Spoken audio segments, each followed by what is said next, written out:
The BEDC believes in We're glad you're here, we truly are. You're the reason we've come so far. Together we will lead the way for our community's brighter day. All right. Hello, and welcome. There we go. All right. Hello, and welcome to the BEDC's 2025 State of the Bloomington Regional Economy. I'm Tice Carmichael from Weddle Brothers Construction, and I'm the chair of the BEDC board. We're delighted to see you today. A warm welcome goes to our guests from across the community. For those of you who are not familiar with our organization, the Bloomington Economic Development Corporation is a nonprofit that serves all of Monroe County. The BEDC drives innovative economic practices that advance our community's competitive edge. We focus on attracting and growing quality jobs in this community. Economic development takes a village, and many of our partners are here today. So before we dive into the program, we'd like to recognize a number of our guests. Please join with me in welcoming our elected officials from Senator Young's office, Regional Director Diane Powell. Diane, thank you. Monroe County Commissioner Jody Madeira. Jody. City of Bloomington Mayor Carrie Thompson. Mayor Thompson, thank you. From the Monroe County Council, Trent Deckard, Jennifer Crosley, and David Henry. Trent, thank you. From the Bloomington Common Council, Isak Asari, Andy Ruff, and Sydney Zulik. And from the Ellisville County Council, William Ellis.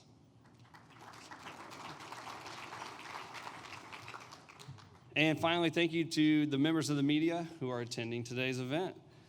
Great to see everyone. Next, we'd like to thank our sponsors. The BEDC relies on a combination of funding sources: membership dues, private investment, public support, and contributions from local governments. The BEDC special programs and projects thrive with the additional generosity of our annual sponsors. Every contribution, regardless of its size, plays a crucial role in catalyzing positive change. Our current 2025 annual sponsors include, and our partners circled, the City of Bloomington, German American Bank, the Greater Bloomington Chamber of Commerce, Indiana University, the Town of Ellisville, and Weddle Brothers Construction. In our executive circle, CFC Properties, Cook Medical, First Financial Bank, IU Credit Union, Ivy Tech Community College, Old National Bank, People's State Bank, and Smithville Communications. And in our leadership circle, the Bloomington Board of Realtors, IU Health, and the Mill. Also listed on screen are additional supporters of our work, so thank you. The BEDC's governance is overseen by a core of officers elected from our board.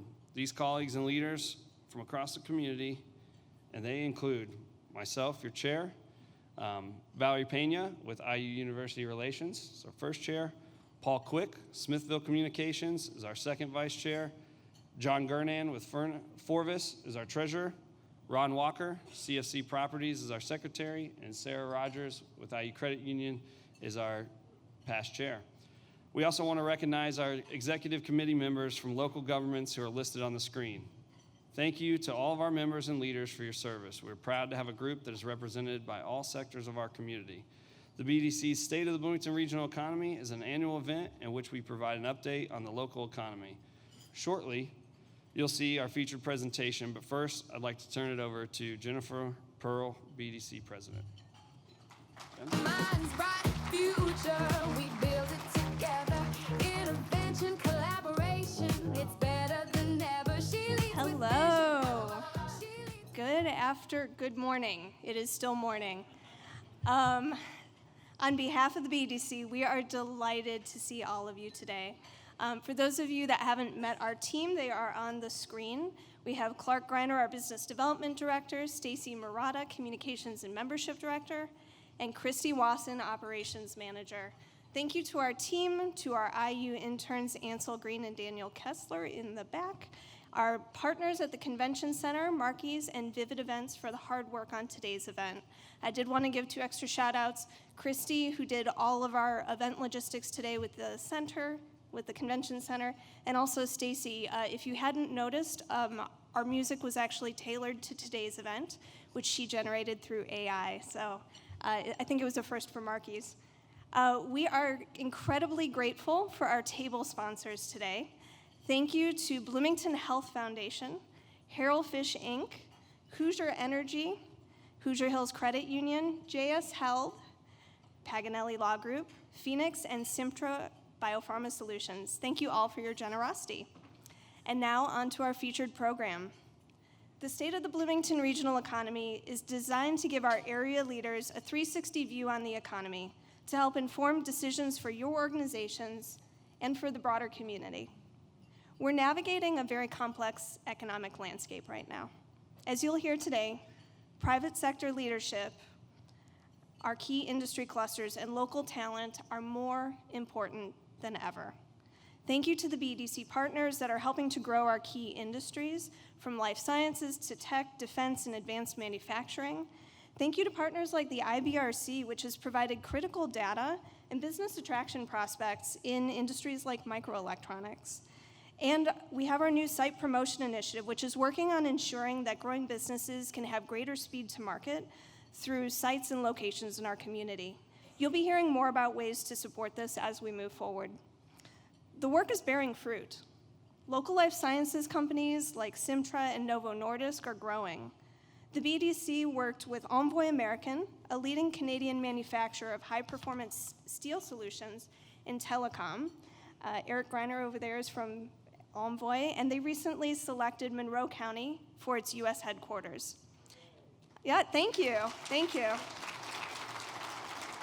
And also, shout out to Phoenix for helping make that possible, because they are working together, and to all the other partners in the community that have worked with them. We're committed to bringing together the best.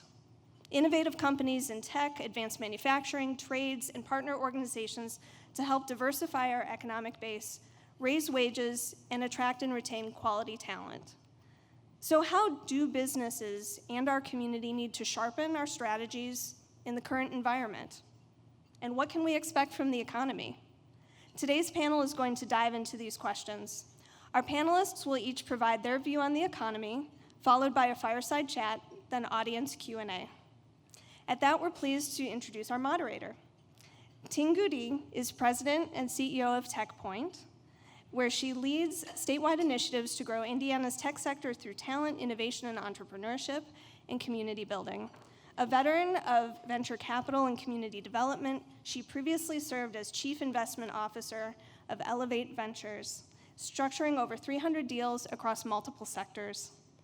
Ting is a recognized leader in ecosystem strategy and investment operations, holding CFA, CAIA, and CIPM credentials. She holds degrees from Indiana University, Purdue University, and Peking University, and has been honored with the IBJ 250 Women of Influence and many other awards. Please welcome Ting to the stage.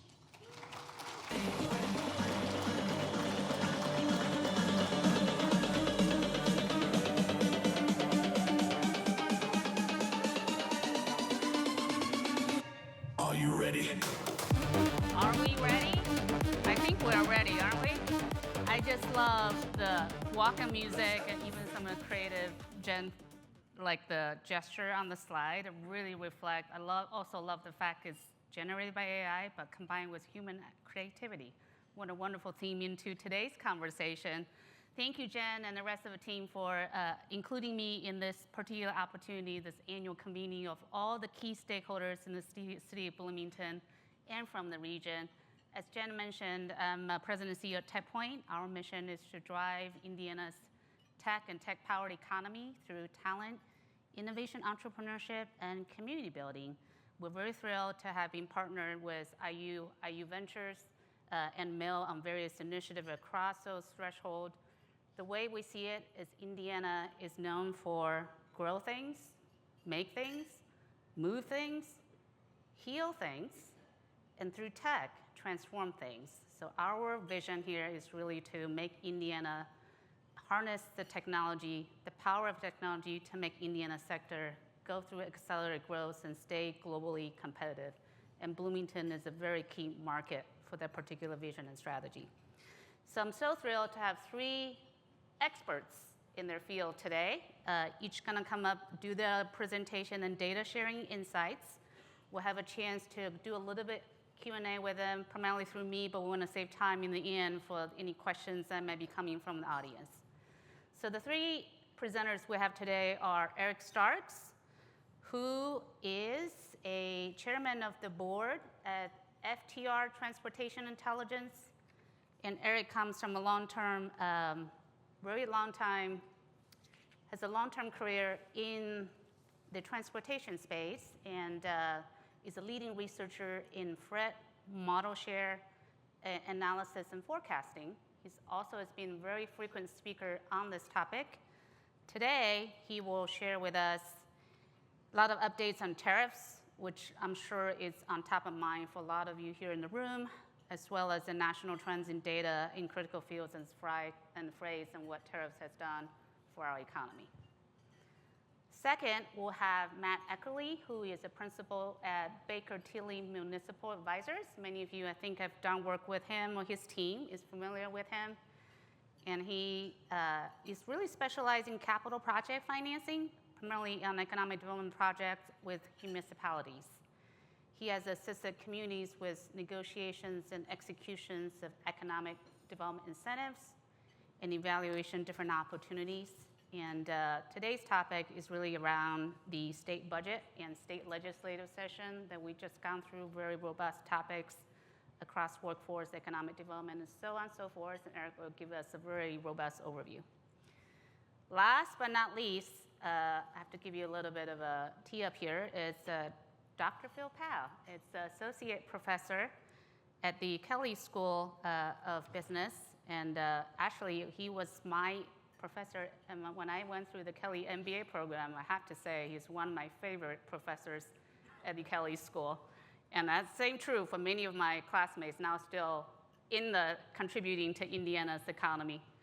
And Dr. Phil is known for his economic research. He's been a business economics faculty members for over 28 years. Very proud Hoosier.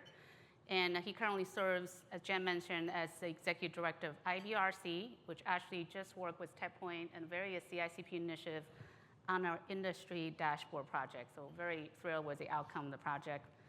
And Dr. Powell will give us a lot of updates on what's happening in the general economy, and I'm sure he'll be ready to answer any questions that we may have. With that, I want to welcome Eric to join us on stage.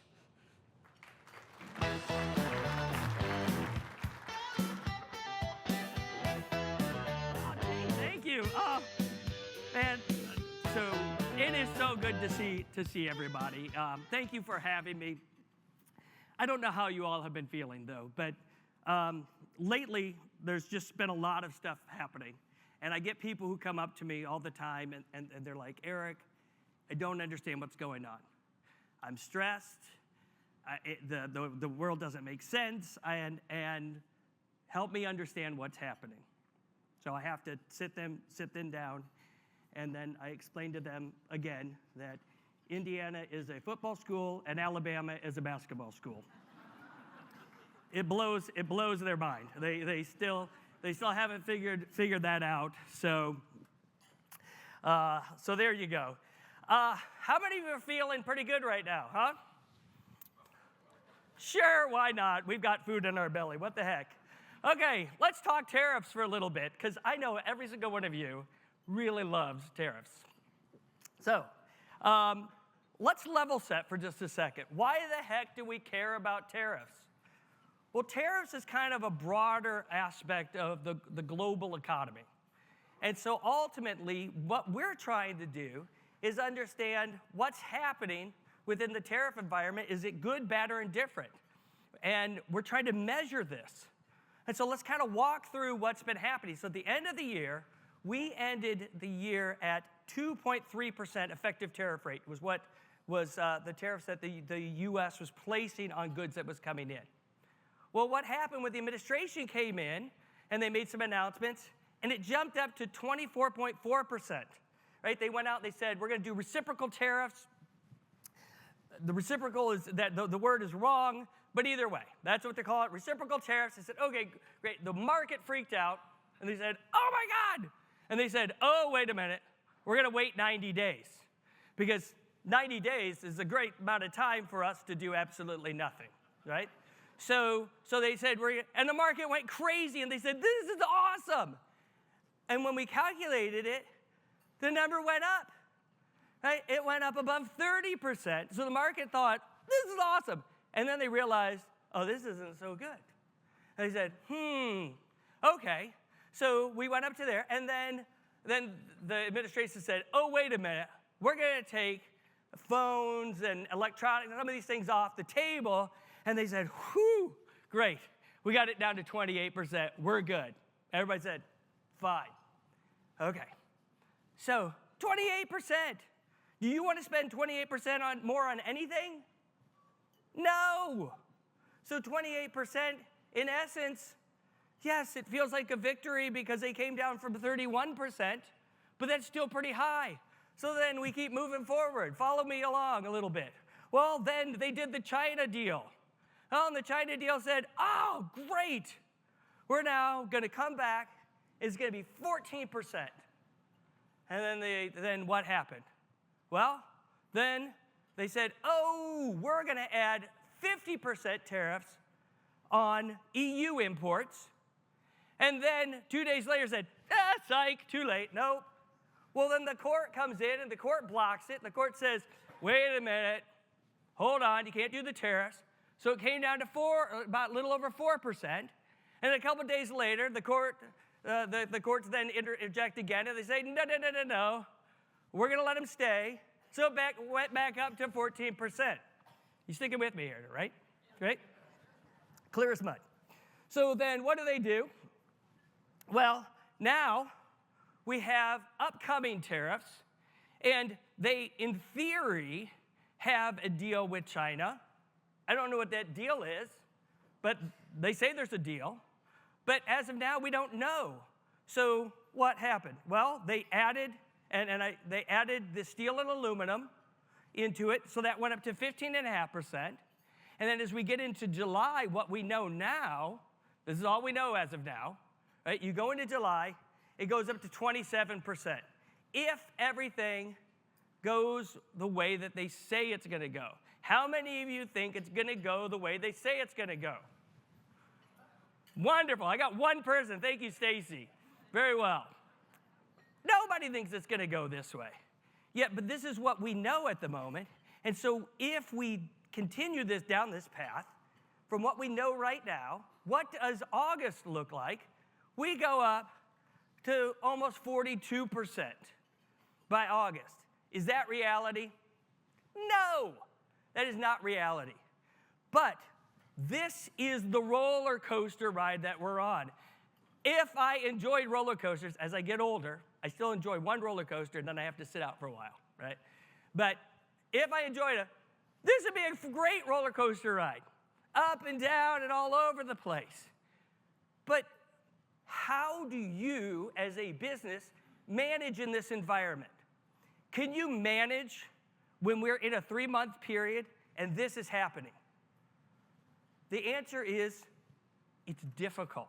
So what do? You basically say, I'm going to wait and see what happens. And so we kind of stall out a little bit. So I'm going to talk to you briefly on a couple things from a forecasting standpoint. Where were we back in March? Where are we today on our forecast through the end of the year, over the next 3 quarters? What's that average? Well, business investment in equipment we thought was going to grow through the end of the year. Now we think it's going to shrink about 2.5%. This is because businesses are saying, I don't know what's going on. Until I know what's going on, I'm going to wait. And so whether or not you support what the administration is doing or not support what the administration is doing, it really doesn't matter. It's almost irrelevant. What's important is predictability. To be able to say, how do I plan in this environment? Give me something from some certainty to say, I know what it's going to look like and I can plan.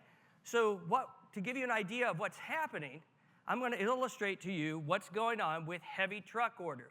So these are trucks that move freight. And these are the big, huge trucks. These are what we call Class 8 trucks. And those are the ones that move down the highway. We have seen a collapse in these orders. In April, orders were at the lowest level since COVID, and COVID's an anomaly, and then it goes back to the Great Recession. They came back a little bit in May, but they're still down almost 50%. So, and this is a group that has largely supported the administration, and you would think they would want to go buy. And they basically said, whoop, I'm out. So this is a sea change, and we haven't seen that work its way through to the broader markets yet. Also, when we think about incoming freight, for stuff that happens right now, the freight that's coming in today, when do we expect that we typically sell that stuff? Anybody have an idea? What are we preparing for right now? Christmas. We're the holiday season. Yes. So all the stuff that we're seeing from a pressure standpoint, price-wise, won't be seen for another 3, 4, 5, 6, 7 months. So a lot of these things haven't completely been felt. And when we think about inflation, well, we were thinking that we were going to see somewhere on the left-hand side was going to be somewhere about closer to 3%. We now have an expectation we're going to be close to over 4% inflationary pressure. And so this creates other issues.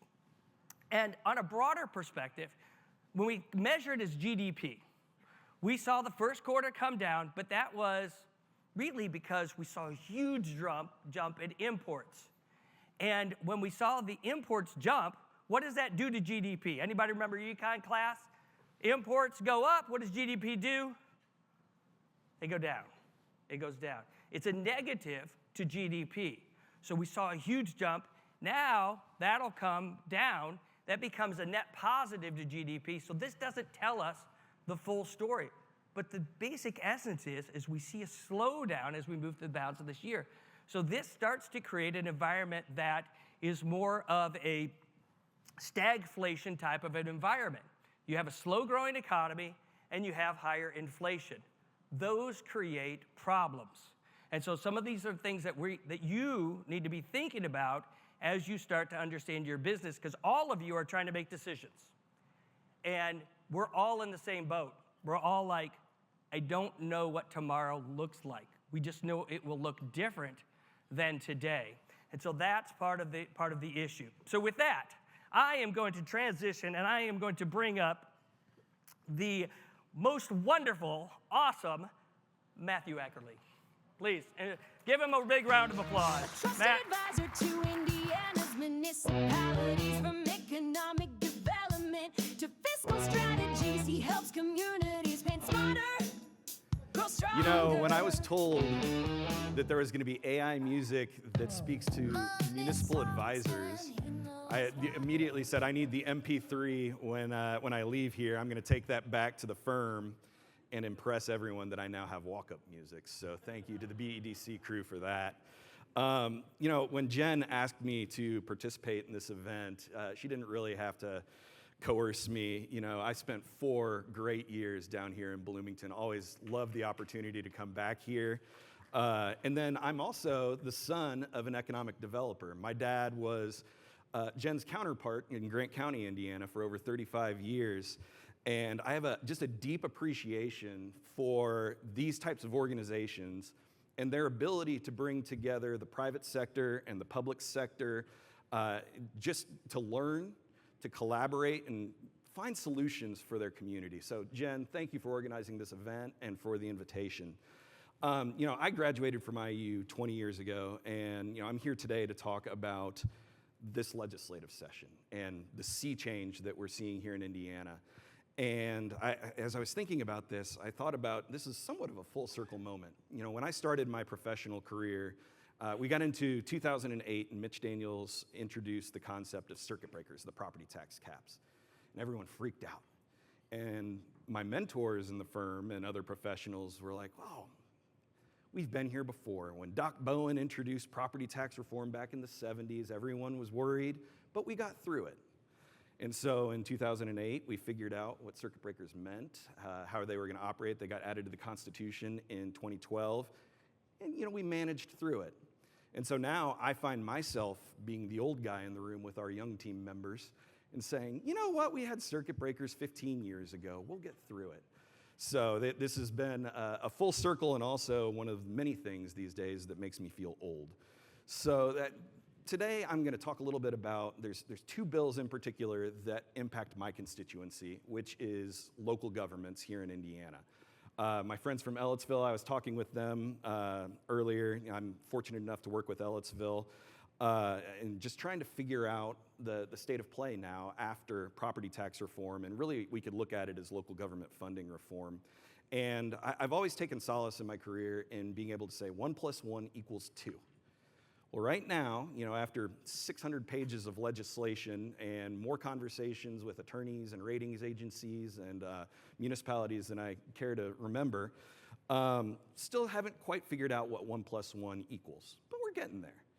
And I think to kind of build off of what Eric said earlier, right now we're in that data collection stage. And local governments, they're getting ready to head into budget season. They want to know what's happening now. And I think one of the important takeaways for this, and for those of you in the private sector who intersect with local government a lot, they need to collect the information, evaluate, and make decisions, and understand that this isn't something that it's all changing with the flip of a switch next year. These changes are being phased in over several years, and they have to operate with that end in mind, because they could be making strategic financial decisions now that materially impact their ability to operate as a going concern in some circumstances, 5 years in the future. So you've got to keep that long lens on decision making, which is frustrating because everyone needs the results today. I talked about the property tax caps earlier, and those are important to understand what they are, because the actions at the General Assembly and the new legislation is going to affect property tax caps, which are really revenue losses to local government, as these changes phase in. And so just to do a little property tax 101, just bear with me here for a moment. In Monroe County in 2025, you're losing, all of the taxing units are losing about $1 million, a little under $1.1 million in their levies to the property tax caps, which grand scheme of things isn't that bad considering there's $202 million of property tax levies in Monroe County. So in Indiana, the levies are controlled, and that's what is being collected by the local government units. They are limited in how much they can raise year over year. What floats is the assessed value, which you've heard a lot about, and what also floats is the tax rate. And the relationship is tax rate operates inverse to the assessed values. So the assessed values go down, your tax rate is going to go up. The higher the tax rate, the more taxpayers reach those tax caps, those circuit breakers, the higher the revenue losses for local governments. Because as a homeowner, as a business owner, your property tax liability has a ceiling on it, at least in terms of the rate relationship to your assessed value. So these legislative changes, one of the big things that they did is they completely changed the deduction regime on the assessed value side of the calculation for homeowners. And what's brand new is for what we call 2% bucket, which is rental residential, a lot of that here in Bloomington, ag land, and long-term care. And so what's going to happen is they're going to see reductions in their assessed value, which in theory is going to save them money, but that's going to put upward pressure on the tax rates for my friends in Ellettsville, for the city of Bloomington, Monroe County, MCCS, and so on and so forth. And so what you're going to see are increased impacts on those tax caps. And so the local government units are all calling folks like myself and saying, well, what do we do? One, you need to first level set, get the data, understand what this means, because this legislation also has changed the local income tax structure materially. It's changing charter school funding, taking property tax dollars away from public schools. It's changing the budget process, the rules for issuing debt. There's a whole lot coming at them. So what you've got to think about is focus on what's in front of you, quantify what you can, and build adaptable models. Understand, make your plans, evaluate your plans through the lens of, we know everything's going to change next year, 2 years from now, 3 years from now. Set yourself up now to adapt to those changing circumstances. And then understand who your partners are. That's in the private sector, that's local government units looking for increased collaborative opportunities. and just figure out how can we leverage the strengths of each of our constituencies to the greater good of the community. I know Bloomington and Monroe County as a whole has an excellent reputation in that regard. Well, the local governments in your community are going to have to lean on you a little bit harder for those creative solutions given the new state of play. So looking for that, and then also just looking amongst themselves for those opportunities to increase efficiency, because they're going to have to, they're always being asked to do more, and the resource base is never growing fast enough. So they're going to have to look for more of those opportunities. And then you also need to understand that this current state isn't going to hold into the future. Governor Braun already said publicly that the property tax reforms this year didn't go far enough. So what might come during the short session next year? Legislative leaders have also been very open, saying, you know, we realize that this legislation isn't perfect. We're going to have to fix some things. And I've been having a lot of conversations with other professionals trying to put together a list of things that can be fixed. So understand that you don't want to hem yourself in to a circumstance now that you can't adapt further down the line. So I know, 10 minutes is really hard to distill something, 600 pages of legislation. State agencies are still coming out with reams of guidance, and that'll be continuing to come out. I could really be up here all day. I spend about 90% of every day talking about the legislative session these days. But one of the things that, again, just a takeaway from what I'm seeing as the state of play impacting Bloomington, Ellettsville, Monroe County, and beyond is the need to plan with the understanding that things are going to change and understanding what is your tool set, what are your resources that you can leverage, who are our partners, and how do we most effectively engage those partners to mitigate the financial disruptions that we are certain that we are going to see, even if we don't know what those financial disruptions to the dollar are going to be right now. We know the trend line, and so let's operate with that, define what we can, and then develop that method to address those problems. So with that, I'm going to turn it over to the next distinguished speaker, Dr. Phil Powell from IU. Money talks and he knows why. Spending trends and ROI. Bright side views and smarter plays. He's got the economic facts that pay. Money, money, money. There we go. How are we doing? It's great to be here. I want you to listen. Do you hear those economic alarm bells sounding in Bloomington? If you don't, I'm going to give you 3 statistics that are going to wake up your ears. However, don't run out of the building, because I promise a robust fire department is on its way to put that fire out. I'm going to tell you that, I'm going to identify that fire department for you, and then we're going to talk about how that fire goes out. So let's get into it. Let's talk about Bloomington. Let's bring this home. Let's be sober, but let's be hopeful. I think that those are the 2 adjectives for this season. As we face all of these geopolitical and economic uncertainties that are even at the state level. But let me give you the sober insights here. These are new statistics that you probably haven't heard about Bloomington, but that we've picked up on at the Indiana Business Research Center. Bloomington has always struggled with wages. Hardworking folks here in Monroe County don't make what other workers make around the state. In order for wages to go up, productivity has to go up in the region. Companies aren't going to pay their workers more until they're more productive. Otherwise, they can't pay them more and make money. Let me give you some statistics on productivity growth. For the first time, really, in modern economic history, productivity in Indiana is growing faster than the nation. In fact, Indiana is a shining star in the Midwest right now. Between 2017 and 2022, productivity in the United States grew 7%, but in Indiana, it grew 8%. So Indiana is a shining star. We have momentum that we haven't had before as a state. While the state was 8%, the nation was 7%, we have phenomenal stories of success around the state. Kokomo, 31%. Muncie, 15%. Just down the road in Columbus, 12%. You know what Bloomington was? 1.7%.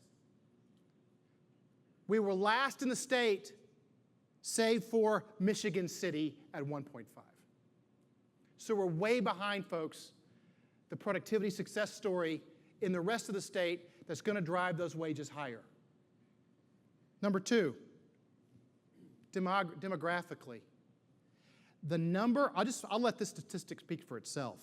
The number of young adults in Monroe County between the ages of 25 and 44 have shrunk 7.7% since 2019.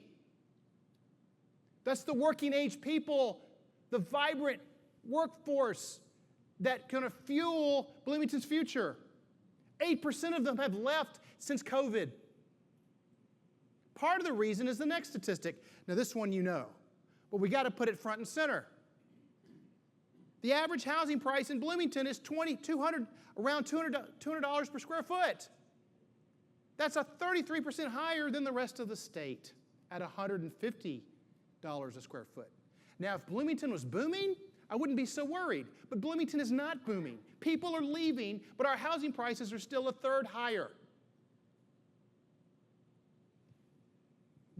Those three statistics make Bloomington a negative outlier in the state of Indiana. A state that is gaining momentum, but a state that is behind the national average.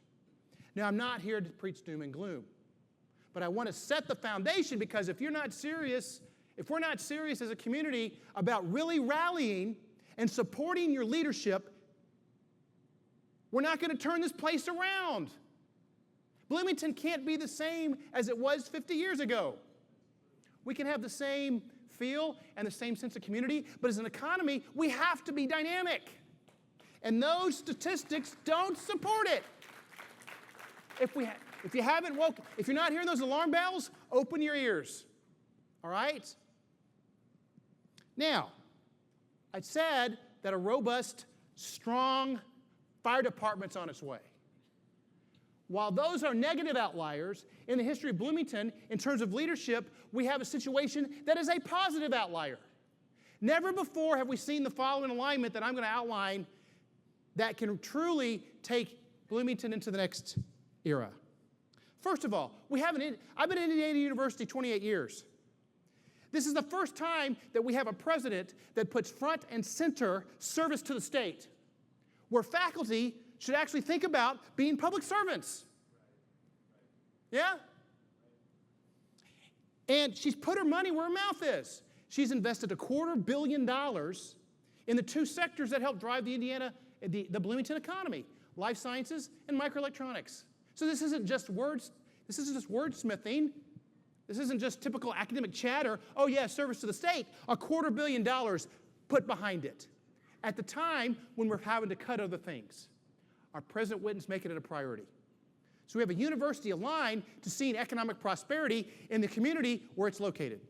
I haven't seen that in 28 years, front and center.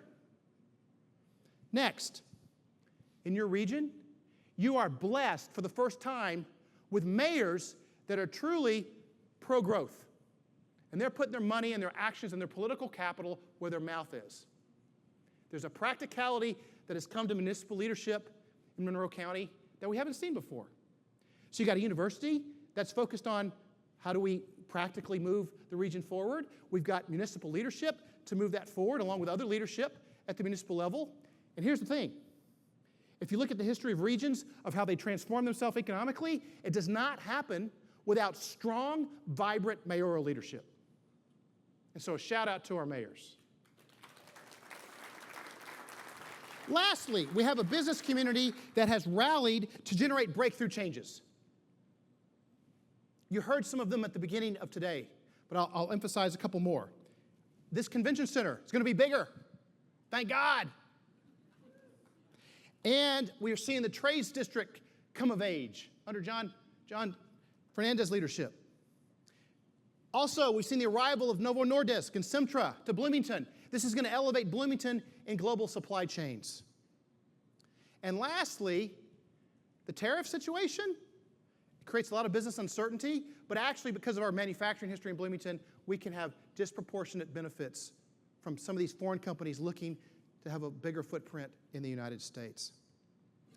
So, a lot of things to worry about. There's a fire brewing out there, folks. But we have a strong, vibrant leadership that can help put that fire out and move forward on taking Bloomington into the promised land. Now, there's lots of ways to do that, but I'm going to leave you with two things that I think that we should focus on, right? I'm going to leave you with two things. I'm going to give you two specific goals that drive Bloomington forward, and then we'll move on. When you look at regions and how they turn themselves around, it's those regions that pick a few points in their region, they pick a few geographic points, and they pour resources, and they pour attention, and they pour love into them to create what we call creative collision.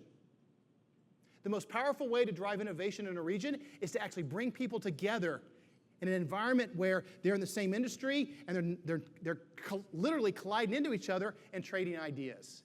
That's what innovation districts are.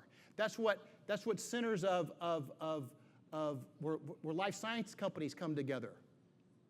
So my challenge to Monroe County is one way to rise above all sort of the political back and forth is let's pick a few points geographically and just get obsessed about economic success in those areas. And you know what happens?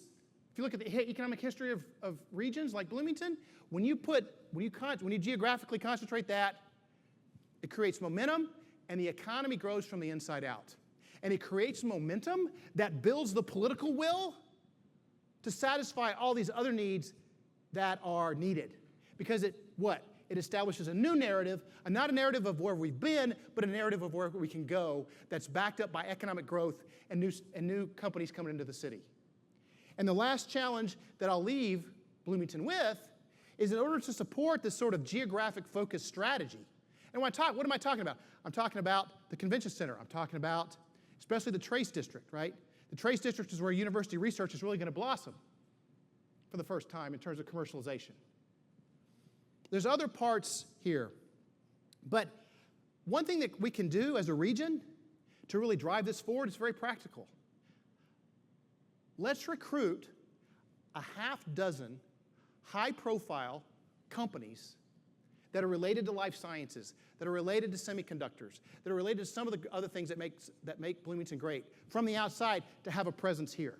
And I guarantee you that if we can recruit 6 new companies that are headliners and innovators in those industries or sub-industries, that's going to help drive this region forward. A practical goal, but very powerful in terms of its impact. Now, I know what we have said generates a lot of questions. And so I'm going to hand it back over to my former student, Ting, and we're going to come up and have a little fireside chat. We're going to replace the ivory tower with the front porch. Trends, tariffs, tech and schools, smart minds breaking all the rules. Data-driven, we're where it's at. Let's spark the conversation with A fireside chat. So did that light a fire for all of you? Yes, we're here to help put out some of the fire. Maybe keep it going, right? Keep the momentum going. That's excellent. Well, thank you so much. I love how you pointed out about, Dr. Powell, the productivity growth, importance of productivity growth to income growth to higher standard of living that we're all looking for as economic drivers. We cannot talk about productivity growth without talking about the importance of technology. And sitting here today, just to elevate everybody's viewpoint a little bit of the age of AI that we find ourselves in, right? Just to get level set a little bit globally. Now, according to reports, 90% of the generative AI or large language model users are outside of the US. The adoption of generative AI globally has been faster than we've seen in the human race, much faster than the internet age that many of here in the room were old enough to experience last few decades. And the AI's impact on the economy, it's not a futuristic question anymore. It's already is, and we're seeing that fast and furious, particularly on the workforce side. I'll share some data here on the workforce. It's both exciting, alarming, and challenging for us to ponder upon. Big tech companies, most of the tech companies are in Silicon Valley, including startups, are now hiring 50% less new graduates compared to 2019. That's only 5 years ago. US as a whole has less coders, these are the programmers that are doing the coding, compared to the 1980s, before the internet was created. The New York Feds in February published the most unemployed college majors, the stats. Surprisingly, among the top 10 most unemployed majors are technology related, including, guess what? Computer science. I know that has all the relevance, particularly for those even folks in the room here at the IU and the Luddy School, and a lot of us here are thinking about how to retain talent, particularly entry-level talent here in our community. So I'm just keep it broad. What's your reaction? What's happening globally? What's happening nationally? What's happening in the local economy? So Ting, I'm going to put a curveball on this real quick. There is a high unemployment rate of computer science majors that finally frees up that talent for other industries. So I've been telling companies outside of technology, go hire those computer science majors. This is your opportunity. You want to bring that skill set in. They may not know anything about your industry. You can teach them that, but then they can teach you even more about how to accelerate your embracement of that new technology. Excellent. And let me put it back to Eric too, because he and I were chatting before this, and the term artificial intelligence is a very broad term, where we tend to think about chat GPT and general coding, but put it in industrial terms, which is relevant for a lot of folks in the room. China now deploys more industrial robots than the rest of the world combined.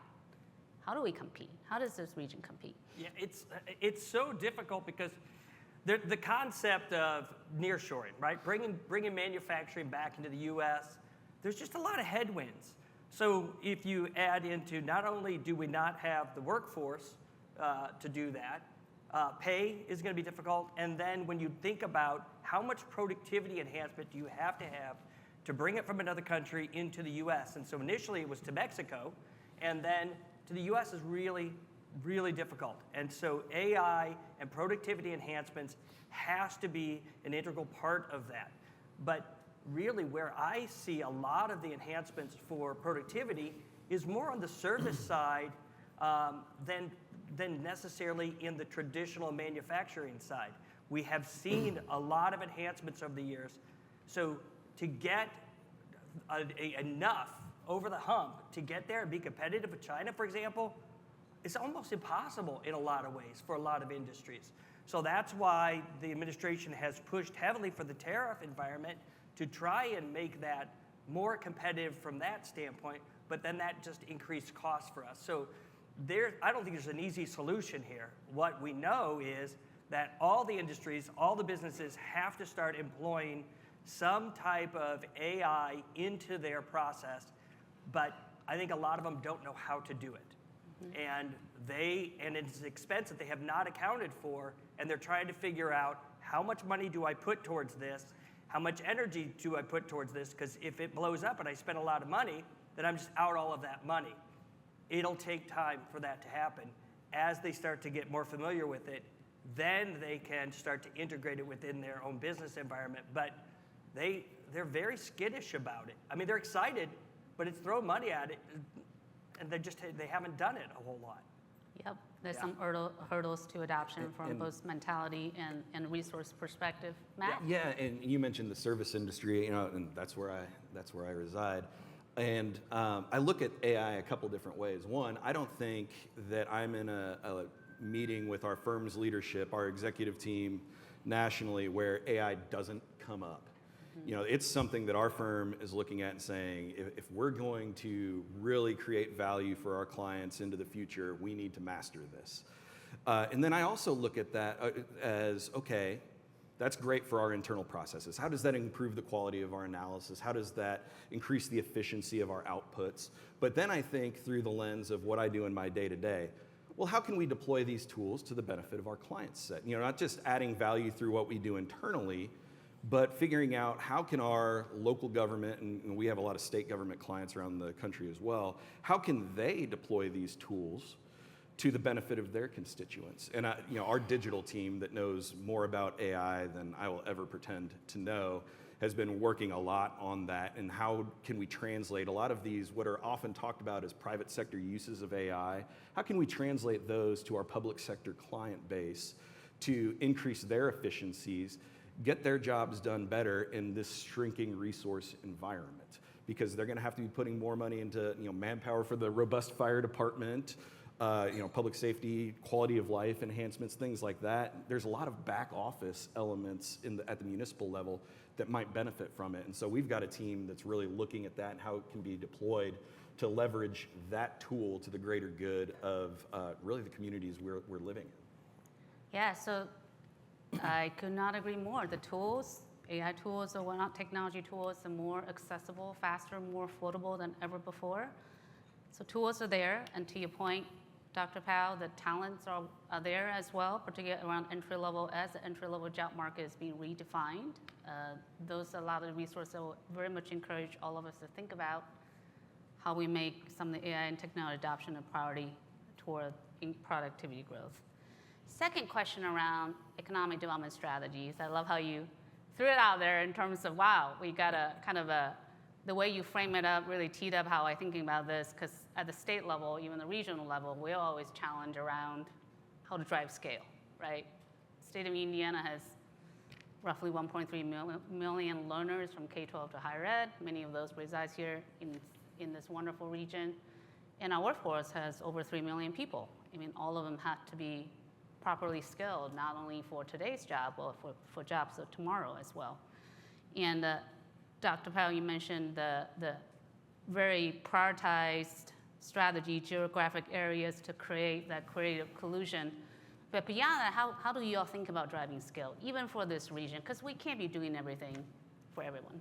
Artificial intelligence, counterintuitively, generates more opportunity for the trades. Because it makes that advanced knowledge more accessible.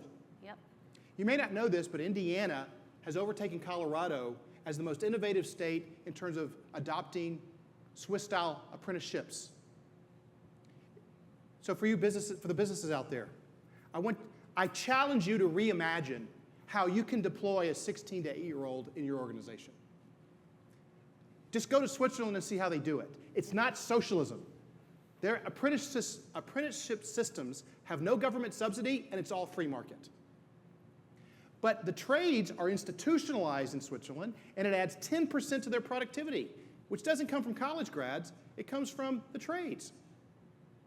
And so if you look around the state, there's lots of areas, Indianapolis being one of them, the region that has moved forward on this. This is where I think Bloomington firms could move forward on this sort of middle way of the trades. And if you can institutionalize this, you can quickly train a 16-year-old and use their new perspective on how to use AI in your value chain. That's a way we can scale. We're already seeing that in other regions of the state.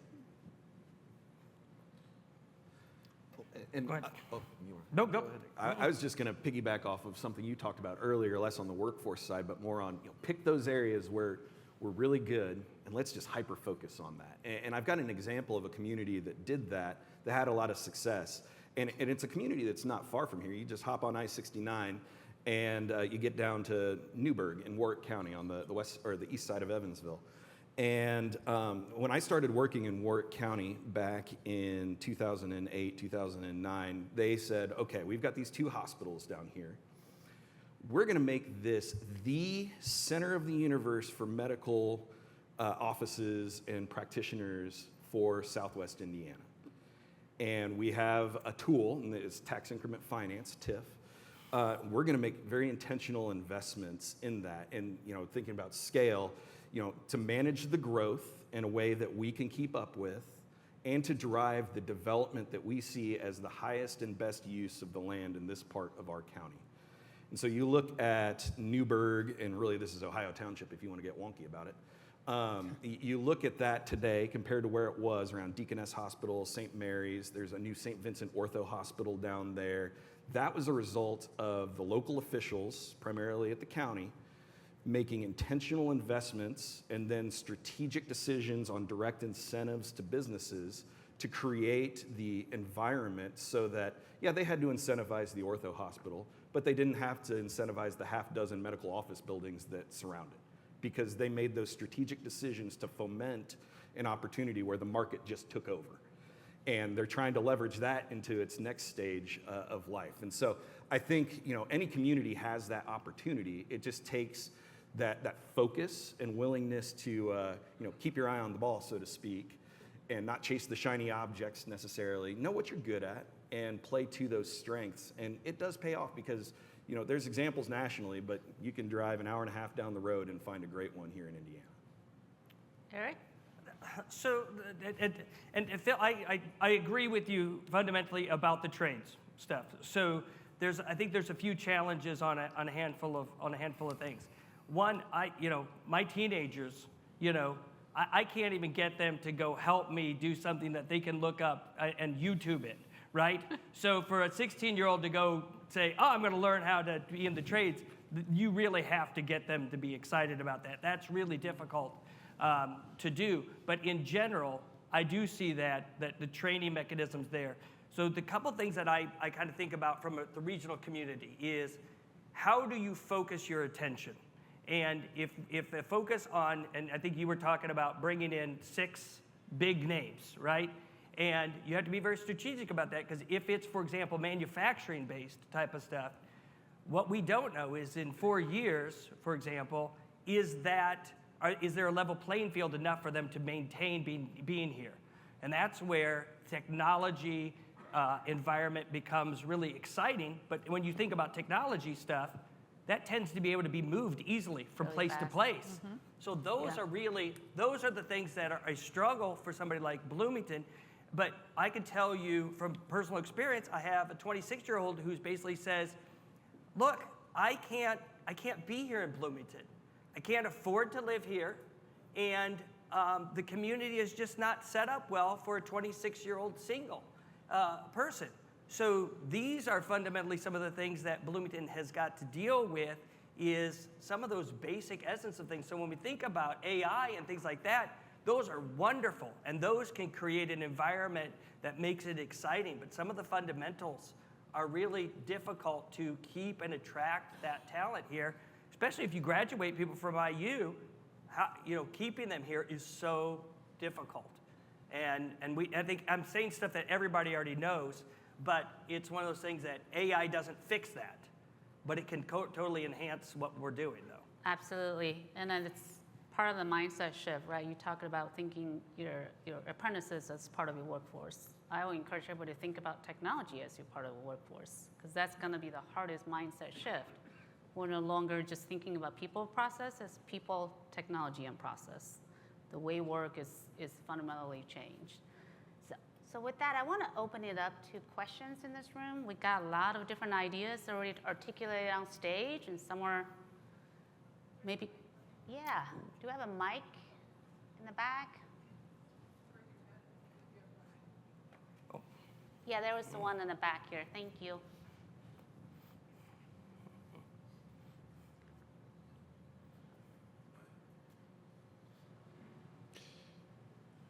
Thank you all for being here, and what you have to say is incredibly informative and provocative in some ways, and that's always a good thing.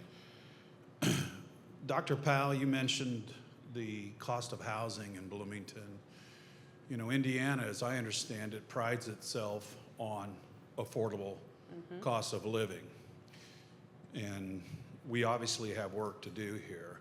Could you and maybe Matt mention top 2 or 3 ideas for a county, a city, or a Lido to advocate and move towards in order to hopefully reduce the cost of housing? But if they could just lock it down for a few years, the state might catch up with us and would still be competitive. What do you suggest are the key factors that we could do, steps we could take to make housing more affordable? My knowledge, and this is a bit more general, I'm going to defer to my colleague here in just a sec, but I'll put 2 things on the table. One of them is sort of just the blocking and tackling in terms of leadership vision. in any community we have different jurisdictions. And there's got to be a will to rise above the NIMBY syndrome and all boats rise when you have really good leadership and really good vision for whatever geographic area you're doing. Housing development has to be sophisticated. It can't be focused on one part of the hierarchy, right? It's, your strategy for affordable housing is just as important as your strategy for the $500,000 homes, right? You got to have sophistication, and you got to have sophistication also in how people talk to each other, right? Just good old-fashioned, good old leadership that gets us far. It's got to be there. The other thing is that we have, very innovative, like you mentioned TIF. We've got very innovative financing structures that are a little bit more complicated, but that communities can take advantage of in terms of in their planning. And with that, I'll pass it to Matt. Yeah, and unfortunately, the legislative changes did no favors for TIF as a tool for housing, but it's still there as something that you can use. So you think about kind of the direct participation element, and a lot of that is helping with the infrastructure costs to bring down the costs of development for those who are trying to build the housing. And fortunately, for local governments in Indiana, that's where you actually have the most power to do things with your money. And it just comes to intentional planning and then execution. And a lot of times it takes a friendly developer, someone who's really willing to turn this housing project, not just into a housing project, but a true public-private partnership. Now, that's not always going to mean, there's a public use amenity associated with it, because really the housing stock is the public use amenity that you need. So it's really that intentional engagement, finding those common grounds, and then, going back to what you said earlier, the hyper-focus on companies, well, hyper-focus on that as a goal for your community as housing, and then identifying those who can be the willing partners, and then taking strategic advantage of. There are some state programs out there that make it easier to use. There are some local levers that you can pull, and then thinking, are there even national programs? Because it does have to be an all of the above approach. And I talk frequently with our housing practice leads who do LIHTC deals, low income housing tax credits. Sorry, I got wonky there. They do them all over the country, and there's this constant fear in communities of low income or subsidized housing.